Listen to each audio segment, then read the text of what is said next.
Ako si Terry, isang OFW, may pangarap. Tara, samahan niyo akong bumili ng sapatos.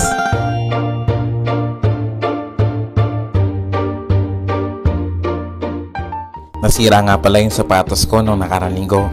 Kaya for today's video, bibili tayo ng bagong sapatos. So yun na nga, sumakay na ako ng Grab papuntang bilihan ng sapatos. Buti na lang hindi traffic ngayon dahil 2 days holiday dito sa Malaysia. Maluwag ang daan at hindi masyadong hassle kay Manong driver. Kaya lang napansin ko ang daming buhangin sa loob ng sasakyan ni Manong.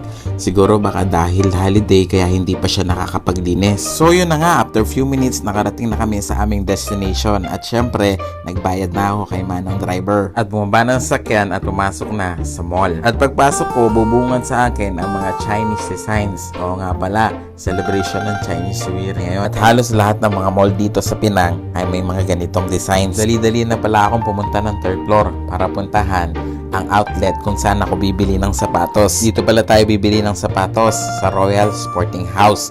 Located ito sa 1st Avenue, Comtown. Marami palang pagpipilian ng mga sapatos dito.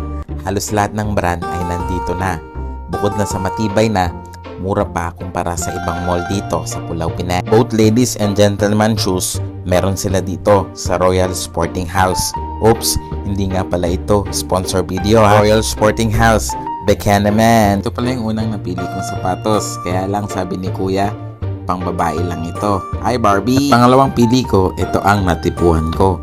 Kaya dali-dali ko nang tinawag si Kuya para hanapan ng size. But unfortunately, last na size na lang daw yon at wala nang available na ibang size. Eh di wow, naligo naman ako Sa oras na to, nawawalan ako ng pag-asa. Makakahanap pa kaya ako ng sapatos? Bukod pala sa mga sapatos, meron din pala silang tindang mga raketa dito katulad ng tennis racket at saka badminton racket. Samahan mo na rin ang mga bags at mga naggagandahang mga caps. Eh di wow. Kuya, pa isang mirror shot naman dyan And finally, sa wakas, nahanap na natin ang sapatos na babagay sa atin. At dali-dali nang hinanapan ni Kuya ng size para maisukat ko na yung sapatos. Shoutout pala sa iyo Kuya, Lodi Bells kita. Syempre dahil vlog to, pinusisyon ko na yung camera ko habang sinusukat ang napili kong sapatos. Ang napili ko palang brand ay Adidas. So nung sinusuot ko na mga sirs, malambot sa paa, okay na okay pang running at pang basketball. So dahil all goods na lahat, price, size, comfortability and color, so yun,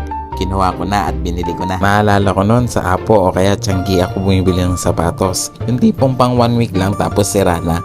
Pero ngayon medyo nakaluwag-luwag na tayo kaya bumili naman tayo sa mall para matibay. So yun na nga, piniprepare nila yung sapatos ko para ilagay sa box. So mostly ang payment method na ginagamit dito sa mga mall dito ay cashless. So kaya ginamitan na natin ang card natin. And after that, boom! Nakuha na natin ang ating bagong sapatos at meron na tayong panlaro sa basketball sa Sabado.